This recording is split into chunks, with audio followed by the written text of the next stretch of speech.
যে কোনো বিপদ আপদ থেকে যদি রক্ষা পেতে চান এবং ঘর থেকে বের হওয়ার সময় এই অন্তরায় বিনাশক গাথাটি পাঠ করে বের হলে যে কোনো বিপদ আপদ থেকে আপনি রক্ষা পেতে সক্ষম হবেন। সকলের মঙ্গলার্থে হিতার্থে অন্তরায় বিনাশক গাথাটি পাঠ করছি। বন্ধু চাহ মঙ্গল লোকে সম্বদাং সাপে লোকাগ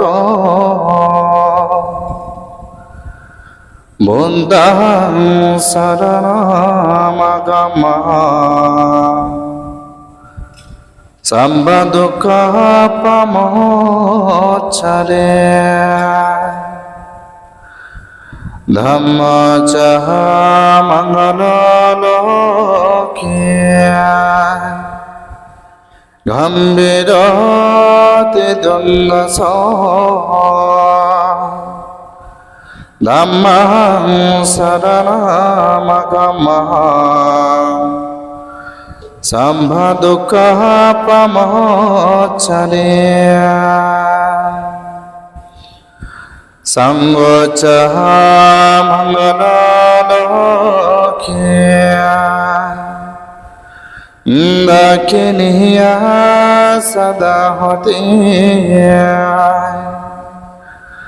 সংঘং শরণামগমঃ সম্বদুঃখ প্রমোচনে সাধু সাধু সাধু। সবে সত্তা সুখিত হন্তু, জগতি সকল প্রাণী সুখী হোক, দুঃখ থেকে মুক্তি লাভ করো।